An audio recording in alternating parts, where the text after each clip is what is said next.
Ya, shalom Bapak Ibu. Ada sukacita? Amin ya. Kita bersyukur kalau hari ini Tuhan masih memberi kita kesehatan dan kekuatan. Bapak Ibu, sebelum saya menyampaikan firman Tuhan, seperti di kebaktian pertama tadi, saya akan memperkenalkan diri ya. Nama saya Hendra, Bapak Ibu, pendek, sesuai dengan KTP saya itu Hendra, nggak ada liunya ya.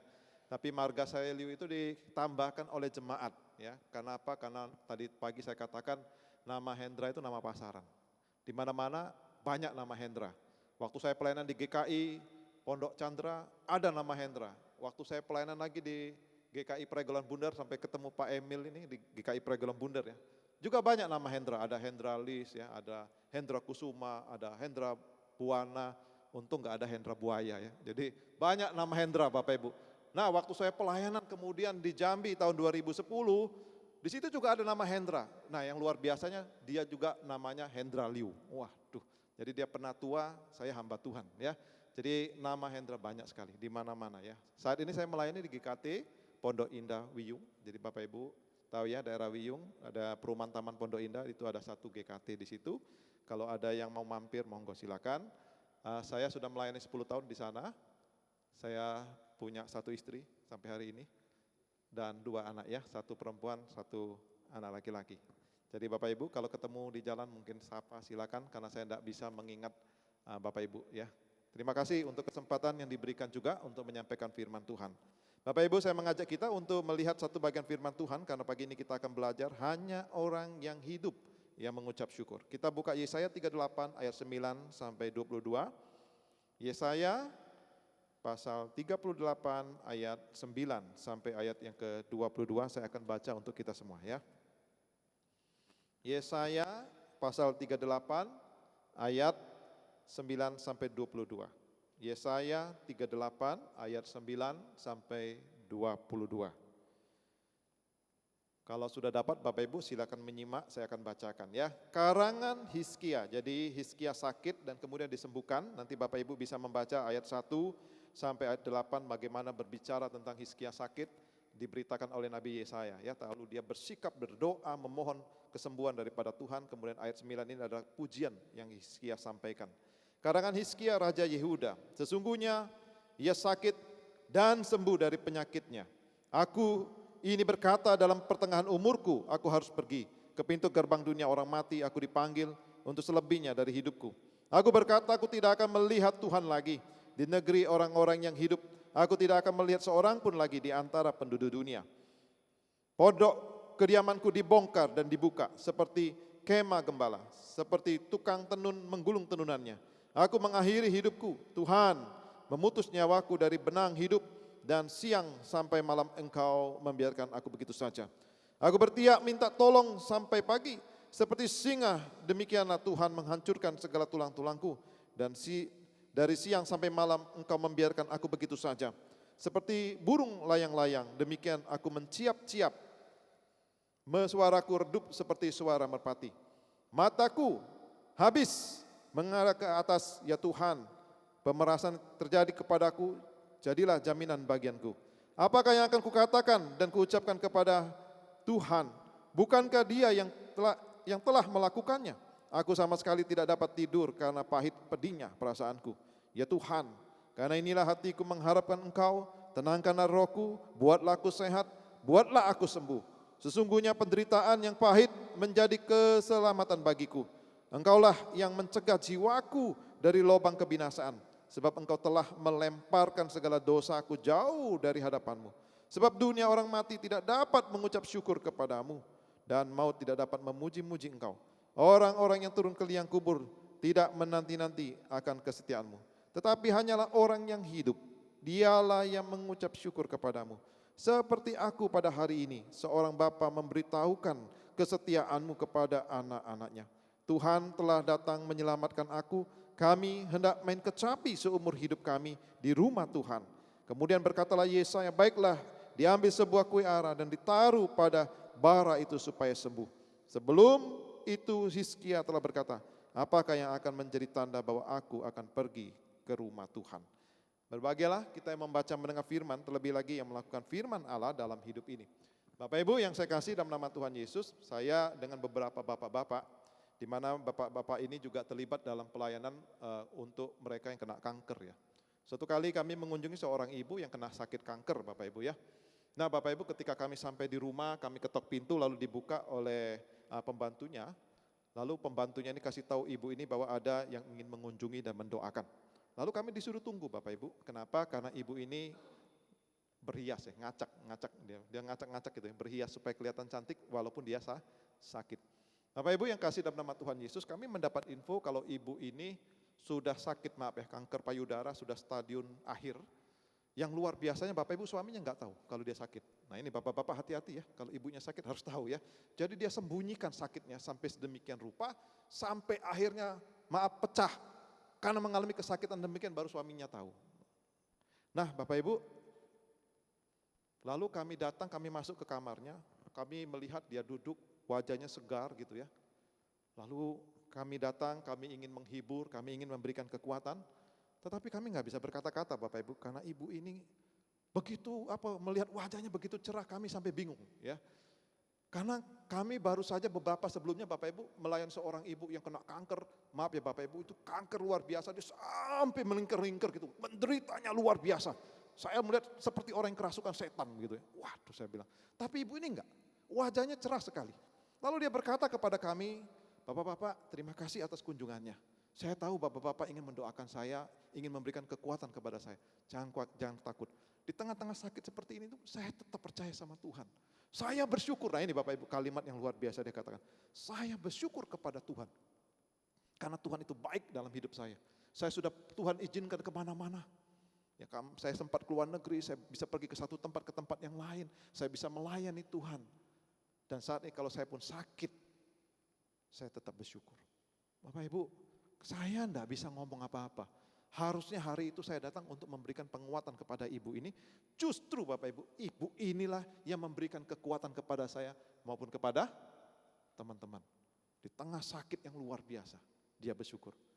1 minggu kemudian ibu ini meninggal dunia. Bapak Ibu yang terkasih, waktu saya di Bangka, saya dari Bangka ya, Pak, Sumatera Selatan, besar di Palembang ya. Jadi Bapak Ibu tahu ya, Palembang terkenal dengan apa? Pempek ya. Saya suka buat pempek, nanti kapan-kapan kalau saya buat, ada yang mau nanti saya telepon ya. Nah Bapak Ibu yang dikasih dalam nama Tuhan Yesus, saya punya teman satu kelas waktu saya SMA, dia punya adik Bapak Ibu. Satu keluarga ini cinta sama Tuhan kalau kita lihat ya. Kenapa? Kan setiap minggu rajin luar biasa. Mamanya itu setia sekali datang beribadah kepada Tuhan. Bapak Ibu tanpa gimana itu adiknya ini, seorang adiknya ini laki-laki juga ya. Maaf ya kena kanker. Kankernya maaf di bagian dubur gitu ya. Waduh ketika dia tahu anaknya sakit, si ibu ini bilang sama saya, gimana ini Tuhan? Saya ini sudah setia loh sama Tuhan.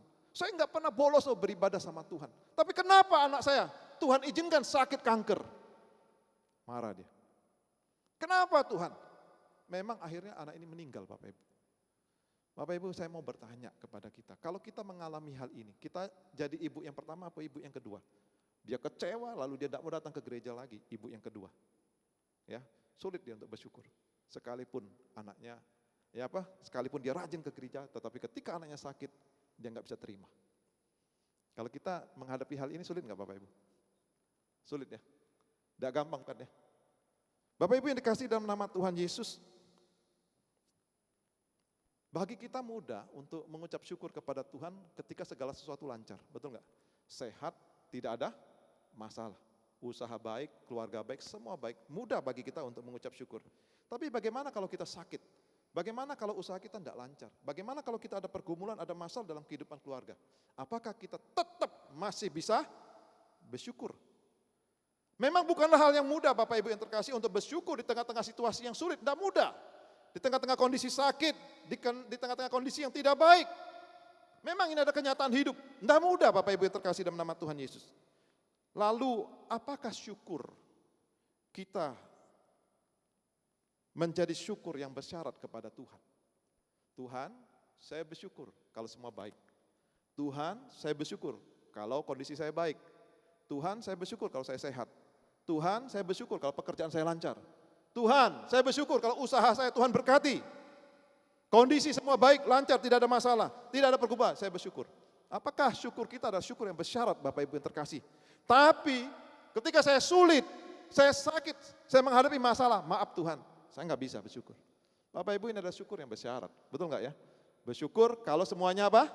Baik, bukankah ini bersyukur yang bersyarat, betul? Tapi pada waktu mungkin kita susah, sakit, menghadapi masalah, mungkin kita merasa sulit untuk bersyukur. Bapak Ibu, mengapa tidak sedikit orang Kristen yang tidak bersyukur? Banyak alasan, tapi saya hanya mengambil 5 alasan. Banyak sekali alasan mengapa orang Kristen sulit untuk bersyukur. Yang pertama Bapak Ibu, karena rutinitas hidup. Ya, rutinitas hidup. Orang seperti ini Bapak Ibu yang terkasih menganggap kehidupan itu adalah hal yang biasa-biasa saja. Ya, hal yang biasa-biasa saja. Apa yang dialami, kesehatan, pekerjaan, kehidupan yang diberikan oleh Tuhan, bahkan sekecil apapun dari Tuhan, mereka menganggap hal yang biasa. Tidak pernah mereka merenungkan bahwa semua itu adalah hal yang berharga yang sudah Tuhan berikan dalam kehidupannya. Mereka menjalani hidup ini hanya rutinitas belaka, sehingga tidak ada yang perlu disyukuri. Nah, ini orang yang menganggap hidup rutinitas. Jadi kalau segala sesuatu rutinitas, maka dia akan sulit untuk bersyukur. Karena apa? Ya biasa saja, memang hidup begini kok. Ya apa yang saya miliki, saya dapetin, ya rutinitas. Itulah hidup. Lalu yang kedua Bapak Ibu yang terkasih dalam nama Tuhan Yesus, Tuhan bukanlah fokus utama. Orang seperti ini Bapak Ibu yang menjadi fokusnya bukanlah Tuhan. Tapi apa yang menjadi fokus dalam hidupnya? Bisa saja kekayaannya, bisa saja pekerjaannya, bisa saja usahanya, bisa apa saja Bapak Ibu yang kasih dalam nama Tuhan Yesus. Tetapi ketika kekayaannya ataupun pekerjaannya ataupun kesehatannya terganggu, ada masalah Bapak Ibu yang terkasih, maka akan muncul kekhawatiran. Ya, kan banyak ya orang kalau usahanya lagi seret, ada masalah, lagi sakit, muncul apa? Kekhawatiran, rasa takut ya. Seperti Ibu Desi tadi sharing, ada rasa khawatir Bu ya, tapi untung masih ingat untuk selalu bersyukur. Bapak Ibu yang terkasih, ada rasa takut, ada rasa khawatir yang begitu luar biasa. Nah Bapak Ibu, orang yang melihat setiap pergumulan apapun yang terjadi dalam hidupnya karena bukan berfokus kepada Tuhan, tapi fokus kepada masalah. Maka orang seperti ini melihat masalah itu lebih besar daripada siapa? Daripada Tuhan. Itulah sebabnya orang seperti ini akan sulit untuk bersyukur, karena bukan fokus pada Tuhan. Lalu yang ketiga tamak Bapak Ibu. Orang yang tamak itu adalah orang yang merasa tidak selalu cukup, kurang terus. Orang yang selalu kurang dalam hidupnya Bapak Ibu, tidak akan pernah dia untuk mengucap syukur kepada Tuhan. Kenapa? Ya kurang. Padahal Tuhan mungkin memberkati dia dengan segala kelimpahan. Kurang membuat dia sulit untuk bersyukur. Lalu yang keempat, tidak menghargai apa yang ada. Tidak menghargai apa yang ada. Tidak ada rasa penghargaan terhadap semua berkat yang telah dimiliki. Baik itu kesehatan, baik itu rumah mungkin yang Tuhan beri, keluarga yang Tuhan beri, makanan yang Tuhan cukupkan. Bapak Ibu yang terkasih, tidak ada penghargaan atas berkat yang Tuhan berikan di dalam kehidupannya. Inilah tipe orang Bapak Ibu tidak pernah menghargai apa yang sudah didapat, yang sudah diberi. Betul ya? Jadi Bapak Ibu yang terkasih, ini ada tipe orang seperti ini, dia nggak menghargai. Orang yang seperti ini Bapak Ibu, dia tidak akan pernah mengucap syukur. Karena apa? Tidak pernah menghargai setiap berkat yang Tuhan beri. Nah Bapak Ibu, dari 4 ini sebenarnya masih banyak lagi. Tetapi saya melihat Bapak Ibu, justru yang alasan kelima inilah yang menyebabkan sebenarnya orang bisa menganggap hidup sebagai rutinitas. Tuhan bukan fokus, menjadi orang yang tamak, tidak menghargai. Oleh karena apa? Yang kelima Bapak Ibu, karena ketidakpercayaannya kepada Tuhan. Karena dia nggak percaya sama Tuhan. Karena itu dia jadi tamak. Kalau dia percaya sama Tuhan, takut akan Tuhan, tidak akan mungkin dia tamak. Dia akan menghargai setiap berkat yang Tuhan berikan dalam hidupnya. Dan Tuhan akan menjadi yang utama kan, fokus di dalam kehidupannya. Jadi Bapak Ibu yang terkasih, apapun alasan kita, apapun alasan yang diberikan, orang tidak berucap syukur kepada Tuhan, itu kembalinya cuma satu. Kenapa? Karena ketidakpercayaan. Itu kuncinya di sana. Nah Bapak Ibu yang terkasih, kita yang mana nih dari sekian ini? Saya yakin di GKT Citra Raya nggak ada ya. Semua baik-baik saja, semua mengucap syukur ya atas segala berkat yang Tuhan berikan dalam hidup ini.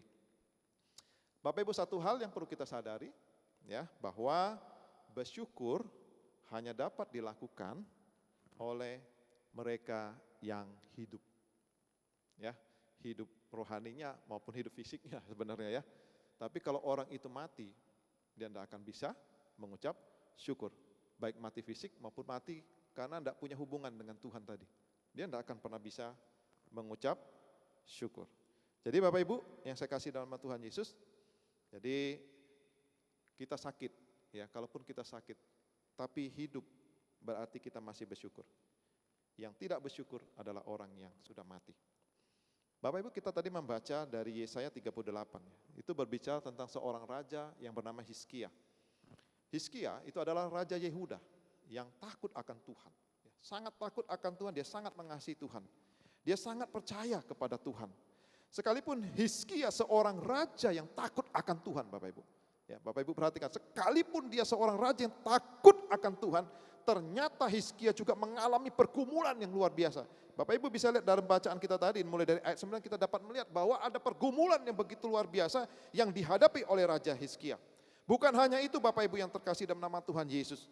Ada satu pergumulan yang berat yang harus dihadapi karena itu berkaitan dengan kematian. Yaitu berkaitan dengan apa? Kesehatannya. Ya, dikatakan dalam bacaan itu Bapak Ibu itu berkaitan dengan kesehatannya. Dia punya satu penyakit yang luar biasa, tidak ada obatnya sebenarnya Bapak Ibu. Tidak ada obatnya. Tapi dia tetap percaya di tengah-tengah kondisi seperti itu. Ketika dia mendengar firman Tuhan yang disampaikan oleh Yesaya di dalam bacaan 38 ayat 1 dan 2, Bapak Ibu nanti bisa lihat di rumah ya. Ketika disampaikan oleh Yesaya bahwa dia akan mati dan diminta untuk menyampaikan pesan-pesan terakhir kepada keluarganya di dalam ayat 2. Silakan sampaikan pesan-pesan terakhir karena umurmu enggak panjang. Bapak Ibu bagaimana reaksi Hizkia? Ketika dia mendengar firman Tuhan itu dia memalingkan muka kata di dalam bacaan di dalam ayat-ayat awal. Apa yang dia lakukan Bapak Ibu? Dia mengarah kepada dinding lalu dia berdoa. Ya, dia memalingkan muka ke arah dinding dan dia berdoa dengan sungguh-sungguh kepada Tuhan. Dia menangis kepada Tuhan. Dia menyampaikan hal-hal apa saja berkaitan dengan ada yang ada dalam hatinya kepada Tuhan. Bapak Ibu, satu hal yang perlu kita ingat bahwa Allah itu tahu siapa Hizkia. Dia seorang raja yang takut akan Tuhan, dia seorang raja yang sangat mengasihi Tuhan. Dan Allah punya rencana yang luar biasa dalam kehidupan Raja Hizkia. Karena itu Bapak Ibu, akhirnya Allah memperpanjang usia Hizkia. Ada yang tahu berapa tahun? 15 tahun, ya. Diperpanjang usianya 15 tahun. Nah, ayat yang kita baca 6 sampai 20 tadi. Jadi Bapak Ibu kalau baca dalam ayat yang kita baca dari ayat 9 sampai ayat 20 tadi, kita dapat melihat Bapak Ibu bagaimana ungkapan rasa syukur Hizkia kepada Allah bahwa selagi dia hidup, selagi dia bernapas, dia akan selalu dikatakan mengucap syukur kepada Tuhan. Kemudian dia akan mendedikasikan hidupnya untuk apa? Melayani dan menyembah Allah di rumah Tuhan seumur hidupnya. Jadi Bapak Ibu, selagi dia bernapas dia katakan dia akan selalu bersyukur kepada Tuhan. Karena orang di dunia mati itu nggak akan bisa bersyukur dia katakan. Hanya orang hidup yang bisa bersyukur kepada Tuhan. Kemudian bukan itu saja, dia mendedikasikan seluruh hidupnya untuk melayani Tuhan di rumah Tuhan. Bapak Ibu yang saya kasih dalam nama Tuhan Yesus, saya yakin dalam hidup ini kita juga pasti menghadapi berbagai macam hal. Menghadapi pergumulan, menghadapi sakit penyakit. Apa yang kita lakukan ketika kita bergumul? Apa yang kita lakukan ketika kita sakit Bapak Ibu? Mungkin sakit yang kita alami, mungkin masalah keuangan yang kita alami, mungkin usaha ataupun pekerjaan kita yang lagi seret, mungkin ada masalah keluarga. Apa yang kita lakukan? Apakah kita mau datang kepada Tuhan seperti Hizkia dengan kerendahan hati, memohon pertolongan Tuhan? Nah pagi ini Bapak Ibu kita akan coba belajar ya, melihat 3 sikap Raja Hizkia. Supaya kita selalu bersyukur di dalam kehidupan ini, dalam situasi, dalam kondisi apapun. Yang pertama Bapak Ibu, tetap percaya. Raja Hizkia tetap percaya. Seringkali Bapak Ibu, penyakit bisa membawa kita pada penderitaan berat. Betul ya? Penyakit itu bisa membawa kepada penderitaan berat. Setuju nggak Bapak Ibu? Saya pernah melihat orang yang sakit, pada sakitnya nggak berat. Masuk rumah sakit undaan ya. Waduh mengeluh terus. Lalu ada orang sakit satu kamar dengan dia. Sudah sakit parah, matanya buta. Tapi dia tidak pernah mengeluh. Saya katakan kepada Bapak ini, bisa lihat. Ada orang yang lebih sakit, bahkan matanya buta. Tapi dia tidak pernah mengeluh. Dia bersyukur kepada Tuhan. Bapak Ibu yang namanya penyakit, itu memang bisa membawa pada penderitaan berat dalam hidup seseorang. Betul ya? Apalagi kalau dengar vonis sakitnya tidak sembuh, umurnya tidak panjang. Wah, itu tambah berat. Tapi Bapak Ibu, jangan sampai penyakit ataupun masalah apapun yang kita hadapi membuat kita itu menjauh dari Allah. Membuat kita itu tawar hati, membuat kita itu tidak percaya kepada Tuhan. Bagi kebanyakan orang Yahudi Bapak Ibu, penyakit itu tidak hanya masalah tentang badan, fisik, tetapi juga berkaitan dengan keyakinan, berkaitan dengan apa? Iman. Itu sebabnya waktu Raja Hizkia sakit Bapak Ibu, itu dia merasa bahwa dia sedang dikutuk oleh Allah. Ya, selalu dikaitkan dengan seperti itu. Nah Bapak Ibu yang terkasih, dengan perasaan yang remuk, Hizkia menerima kenyataan tersebut lalu dia berdoa kepada Allah. Dia memohon kepada Tuhan. Bapak Ibu, penyakit yang kita alami dapat membuat hidup kita itu jauh dari Allah. Dengan munculnya keputusasaan, dengan munculnya kekecewaan, dengan munculnya kemarahan seperti ibu kedua tadi. Ya kan? Dia marah, dia putus asa, dia kecewa, bisa. Karena penyakit, bisa mungkin karena usaha kita, mungkin pekerjaan kita. Bapak Ibu, jika kita sulit menerima kenyataan ini, pasti kita akan berlari atau kita akan meninggalkan Allah. Untuk itu Bapak Ibu, betapa pentingnya kita belajar dari Hizkia yang tetap percaya. Kalau Hizkia nggak percaya, Bapak Ibu, dia nggak akan berdoa sama Tuhan. Betul nggak? Tapi dia percaya, maka dia berdoa kepada Tuhan. Dia merendahkan dirinya kepada Tuhan. Dia tetap setia kepada Tuhan. Dia tetap mohon kepada Tuhan. Dia memahami bahwa kesembuhan akan datang sesuai dengan kehendak Tuhan. Dia tetap mengucap syukur kepada Tuhan dan memuji keagungan Tuhan di tengah-tengah dia mengalami sakit yang begitu luar biasa. Bapak Ibu, bersyukurlah bahwa Tuhan Allah kita itu adalah Allah yang baik, Allah yang penyembuh. Jika kita sakit, bahkan penyakit berat ya, tetaplah percaya karena Tuhan kita adalah sumber kekuatan. Jangan biarkan penyakit membuat kita melupakan kasih setia Tuhan. Ya, jangan karena pergumulan, jangan karena masalah melupakan akan kasih setia Tuhan dalam kehidupan kita. Tetaplah berharap kepada Tuhan. Tuhan bisa memberkati dengan proses apapun di dalam kehidupan kita. Dengan dokter mungkin, dengan obat yang kita minum dapat memberikan kesembuhan. Bapak Ibu percaya akan selalu membuat kita bersyukur. Bersyukur adalah langkah iman. Ya, bersyukur itu adalah langkah iman. Penting, bersyukur adalah langkah iman. Bapak Ibu, waktu saya pelayanan di GKI Pondok Indah ya, ada seorang yang sepupu kita, kemudian dia bertobat, dia percaya Yesus ya. Dia dulu orang kaya, tapi kemudian usahanya bermasalah, lalu dia bangkrut. Waktu bangkrut, orang-orang dekat hilang semua. Nah, ini repot ya, saudaranya hilang, keluarga dekatnya hilang. Tapi waktu dia kaya, banyak duit, wah semua datang gitu ya. Wah dia kecewa sekali. Tapi dia bingung dengan kami orang Kristen, datang justru ketika dia lagi susah, dia lagi sulit, bahkan waktu itu dia sakit lever yang luar biasa Bapak Ibu. Kami bawa dia rumah sakit, keluar masuk rumah sakit William Booth di depan RKZ itu ya, William Booth. Kita bawa sih ya ke situ tuh sakit, bawa ke situ. Sampai akhirnya tergerak dia untuk percaya kepada Tuhan Yesus. Lalu dia katakan, tolong baptisin kami, tolong baptisin saya. Waktu itu dibaptis di rumah sakit William Booth. Sembuh Bapak Ibu, akhirnya dia pulang ya. Nah Bapak Ibu, saya waktu itu saya tinggal di Jalan Belimbing di Pondok Chandra ya. Ada 3 rumah dari tempat saya tinggal itu ada orang bukan Kristen yang sakit ya, orang Buddha ya sakit ya. Saya kunjungin, kena lever juga. Tapi levernya dia Bapak Ibu ringan dibandingkan dengan jemaat yang baru ini. Itu parah banget sakit levernya ya, ringan sakitnya. Lalu saya kunjungin, saya doain. 3 hari kemudian meninggal. Lalu jemaat bilang, wah ini loh sehendra nih doanya mujarab ya, langsung kirim orang ke akhirat. Ya enggak lah saya bilang. Bapak Ibu, saya ingin katakan ya bahwa seperti Bapak ini yang bertobat ini, dia percaya Yesus, Tuhan tambahkan usianya. Ajaib ya. Sedangkan orang yang sakit tetangga saya itu Bapak Ibu, itu ringan sakit levernya dibandingkan jemaat saya. Orang tetangga saya itu enggak ke rumah sakit Bapak Ibu. Tapi kalau Bapak ini yang percaya Yesus ini kemudian itu keluar masuk rumah sakit terus kita antar rumah sakit terus. Karena apa kondisinya drop, masuk rumah sakit terus. Tapi Tuhan beri dia kesembuhan. Tuhan beri dia beberapa tahun untuk hidup di depan. Saya kira kayak Hizkia ini kasusnya ya. Dikasih kesempatan hidup sama Tuhan. Jadi Bapak Ibu, karena dia percaya. Akhirnya dia bisa menjadi orang yang bersyukur kepada Tuhan. Dia katakan sejak saya jadi orang Kristen, saya bisa bersyukur. Sebelumnya saya kecewa sekali dengan Tuhannya saya, dengan saudara-saudara saya semua tinggalin saya ketika saya lagi susah. Tapi orang Kristen luar biasa. Orang Kristen membuat saya jadi kuat, percaya, dan bersyukur. Memang akhirnya beberapa tahun kemudian dia meninggal dunia Bapak Ibu. Tapi dia meninggal di dalam Kristus. Nah, ini luar biasanya. Lalu yang kedua Bapak Ibu, tetap berkomunikasi ini.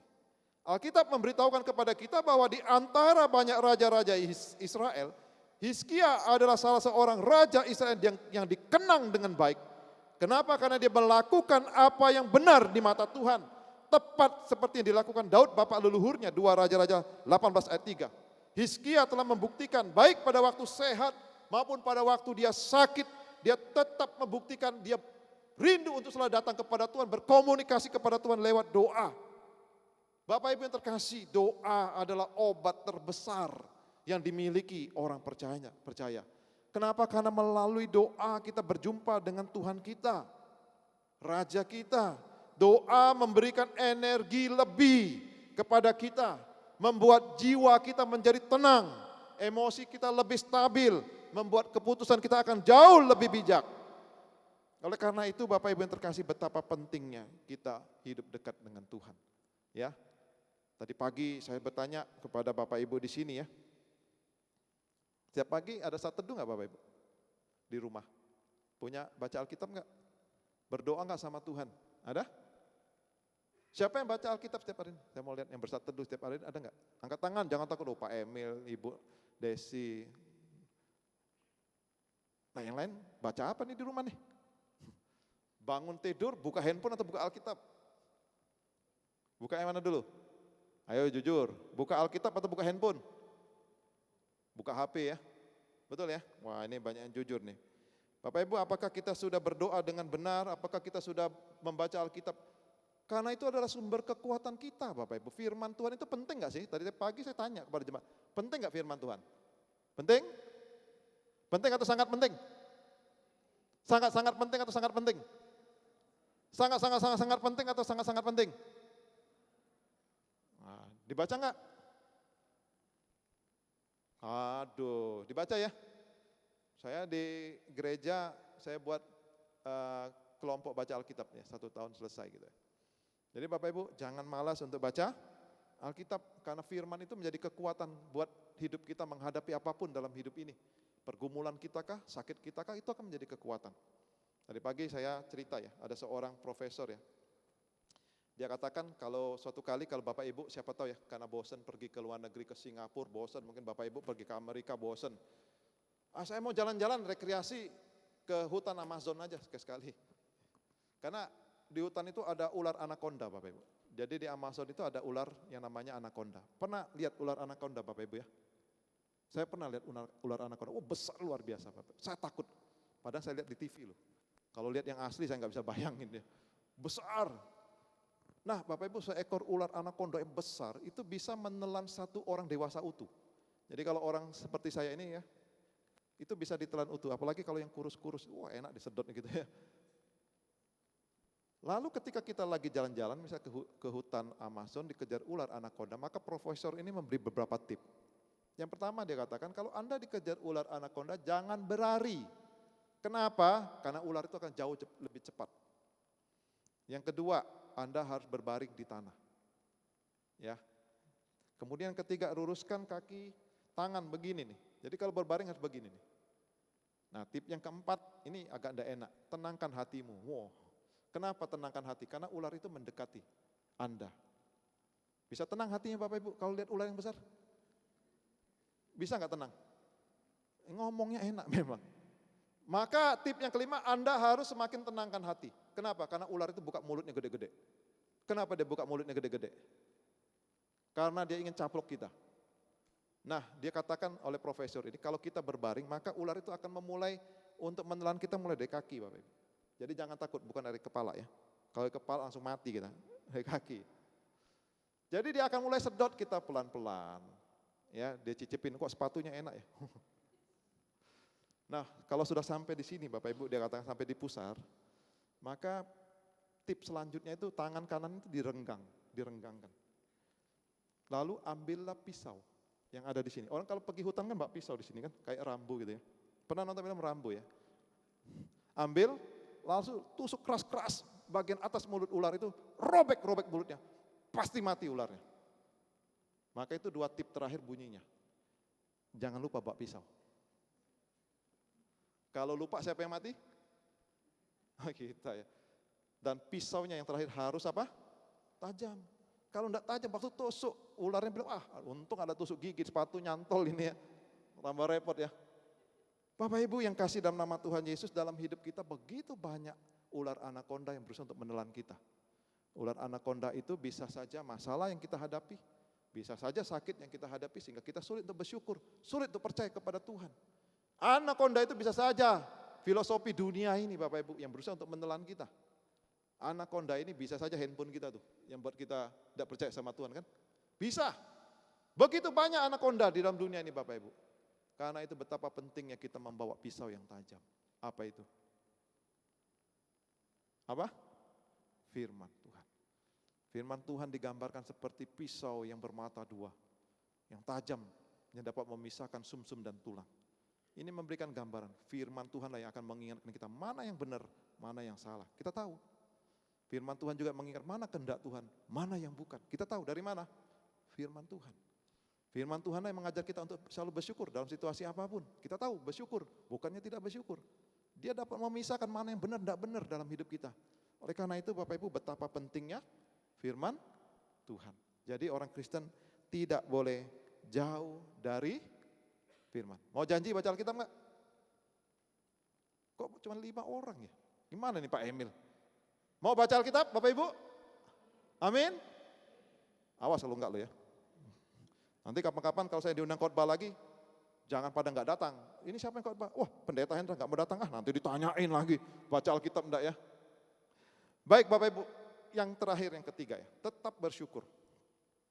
Bapak Ibu, Raja Hizkia itu menyadari betul bahwa manusia tidak akan lagi bisa menaikkan pujian, menaikkan penyembahan, menaikkan ucapan syukur pada saat nyawa telah keluar dari tubuh. Raja Hizkia tahu betul dalam bacaan tadi kita dapat lihat. Kalau kita sudah mati, tidak bisa kita mengucap syukur. Kalau kita sudah tidak bernapas, tidak bisa kita memuliakan nama Tuhan, tidak bisa kita memuji Tuhan, tidak bisa kita menyembah Tuhan. Oleh sebab itu Bapak Ibu, ia meminta Tuhan agar menyembuhkan dia dari sakit keras yang diderita, agar dapat diberi kesempatan oleh Tuhan untuk apa?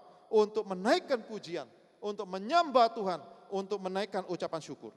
Bapak Ibu mungkin saat ini kita dalam kondisi sehat, walafiat ya. Maka itu Bapak Ibu bisa datang beribadah di gereja. Namun tidak bergairah dalam menjalani hidup karena masalah yang dihadapi begitu berat. Mungkin karena sakit penyakit, mungkin karena pekerjaan dan sebagainya. Bapak Ibu mulai belajar dari sekarang untuk mengucap syukur selama Tuhan masih memberi kita nafas, memberi kita hidup. Ya. Memberi kita hidup. Masih membuat jantung kita berdetak dengan normal, masih membuat darah kita ini loh mengalir dengan lancar, masih membuat organ tubuh bekerja dengan baik sehingga kita masih bisa bangun tidur dengan kondisi yang sehat, prima, dan sudah dipastikan Tuhan akan juga memberkati hidup kita. Oleh sebab itu Bapak Ibu, yang pertama kali ketika kita bangun tidur kita bersyukur, betul ya? Bangun tidur bersyukur nggak Bapak Ibu? Atau jangan-jangan cari handphone dulu? Atau jangan-jangan cari sarapan dulu? Wah, lupa untuk bersyukur ya. Bapak Ibu yang terkasih dalam nama Tuhan Yesus, betapa pentingnya kita bersyukur kepada Tuhan. Bapak Ibu, bersyukur kepada Tuhan bukan hanya sekedar kesembuhan yang Tuhan beri, bukan hanya sekedar Tuhan bereskan pergumulan kita. Ini penting, ini sebagai penutup Bapak Ibu ya. Kalau hanya sebatas kesembuhan, Bapak Ibu sakit, sembuh, bersyukur. Sering ya, sakit, sembuh, bersyukur. Hadapi masalah, beres, bersyukur. Bapak Ibu, kalau hanya sebatas kesembuhan kita bersyukur, Bapak Ibu perhatikan kalimat saya. Kalau hanya sebatas kesembuhan kita bersyukur, maka suatu hari kalau kita sakit lagi bahkan lebih berat Bapak Ibu, lebih parah, apakah kita masih bisa bersyukur? Atau jangan-jangan kita menggerutu, kita bersungut-sungut, kita marah kepada Tuhan. Tapi kalau kita bersyukur karena pemeliharaan Allah, walaupun hari ini kita tidak sehat, walaupun hari ini kita menghadapi masalah dalam hidup ini Bapak Ibu, kita bersyukur. Kenapa? Karena lewat masalah, Lewat sakit itu, saya belajar untuk semakin mengenal Tuhan saya. Nah, ini penting. Nangkep Bapak Ibu ya. Jadi lewat yang kita hadapi, kita belajar untuk semakin mengenal siapa? Tuhan.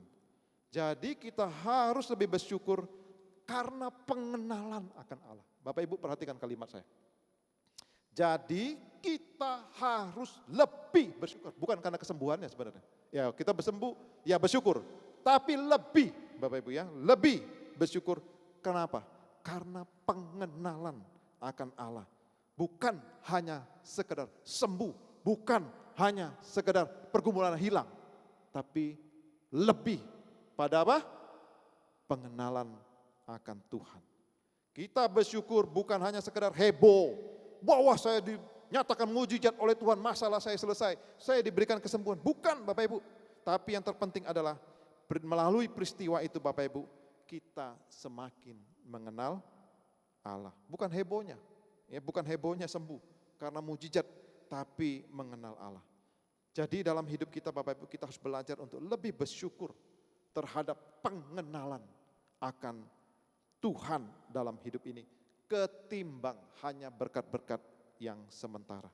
Jadi kita bersyukur bukan karena situasi atau kondisi, tapi melalui setiap peristiwa yang terjadi kita belajar untuk makin mengalami kebesaran Tuhan di dalam kehidupan kita.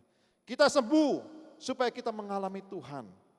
Kita diberkati supaya kita mengalami Tuhan. Kita diperhadapkan dengan kesulitan supaya kita mengalami Tuhan. Kita bisa berbagi kepada orang lain supaya kita mengalami Tuhan.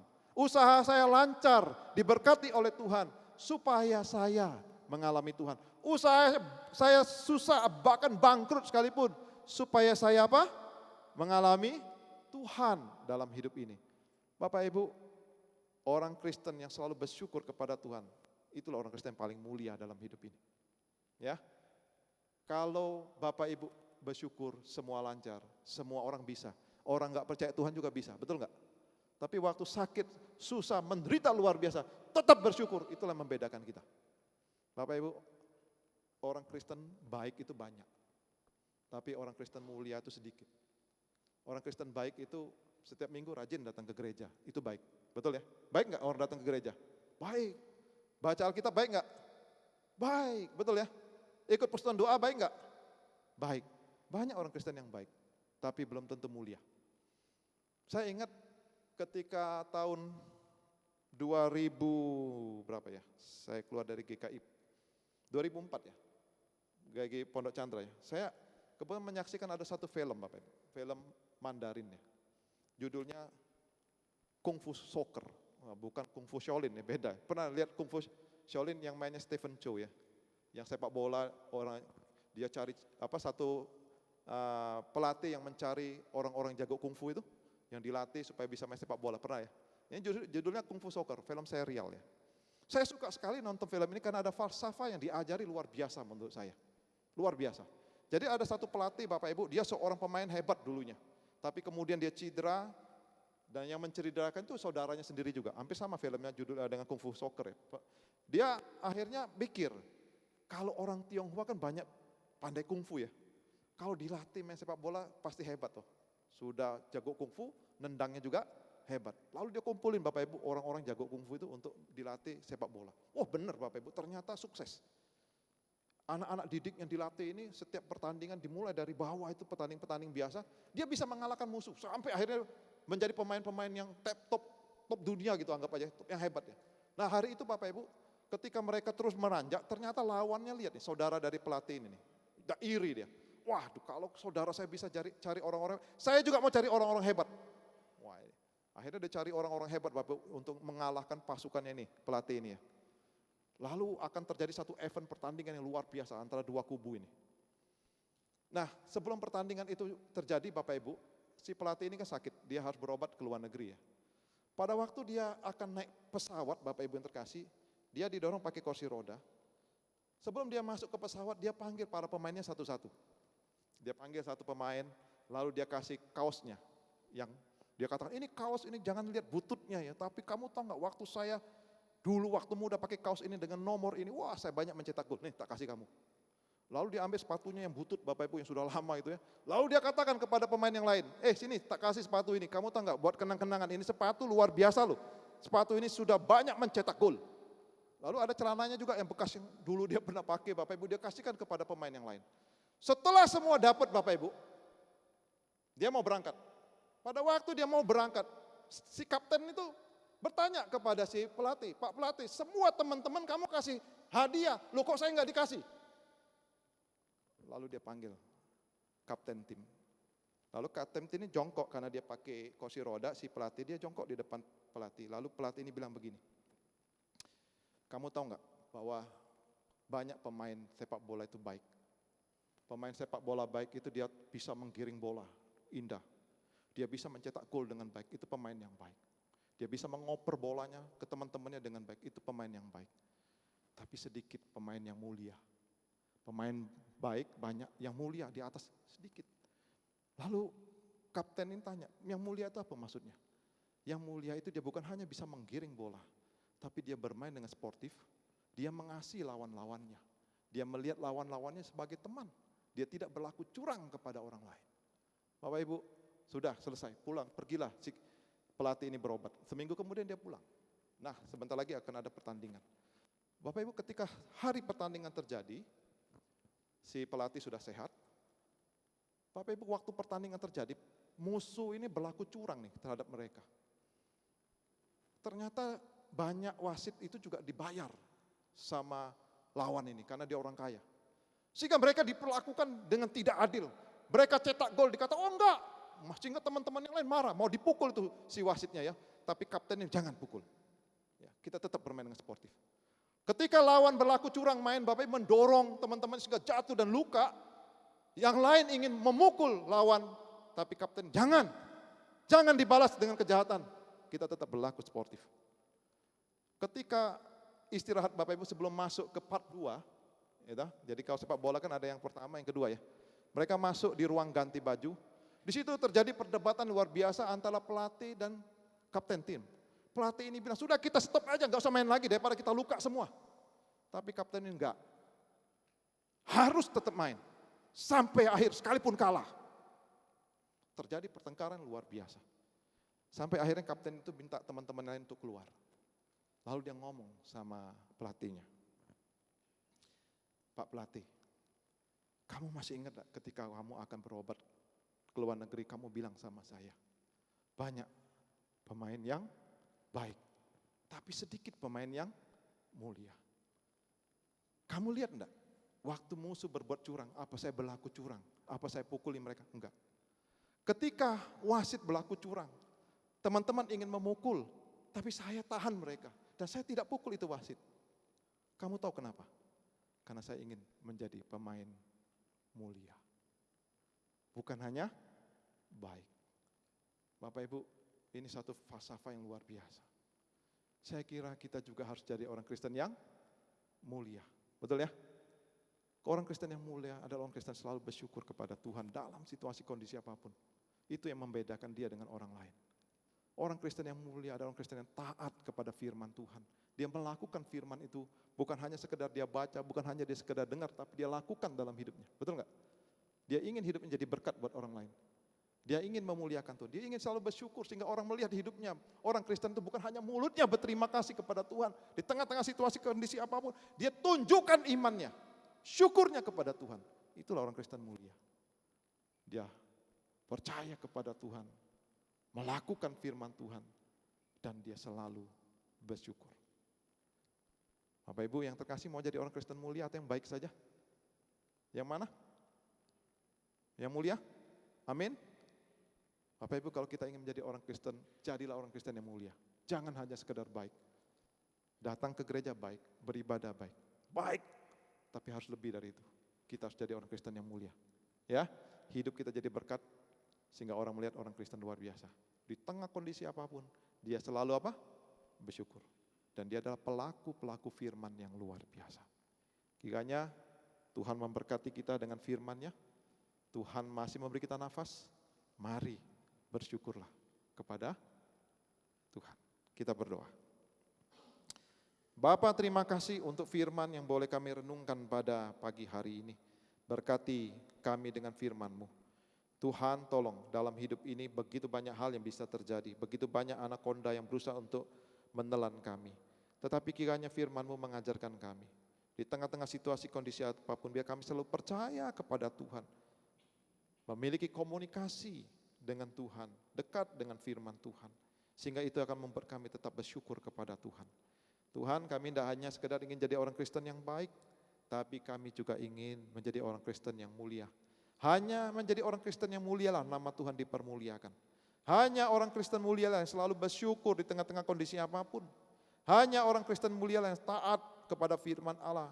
Dia lakukan dalam hidup ini untuk memuliakan nama Tuhan. Oleh karena itu berdoa Tuhan menyerahkan seluruh jemaat-Mu ada di tempat ini. Biar mereka sungguh dapat menjadi orang Kristen yang mulia. Di sepanjang hidup mereka Engkau yang diagungkan dalam hidup ini. Terima kasih berkati hamba-Mu Pendeta Emi dan rekan-rekan hamba Tuhan dan seluruh penatua, seluruh pengurus, bahkan seluruh jemaat. Supaya mereka selalu bergandengan tangan untuk bersama-sama memajukan pekerjaan Tuhan di sini. Sehingga nama Tuhan dipermuliakan. Terima kasih untuk firman-Mu Bapa. Di dalam Yesus Kristus kami berdoa. Amin.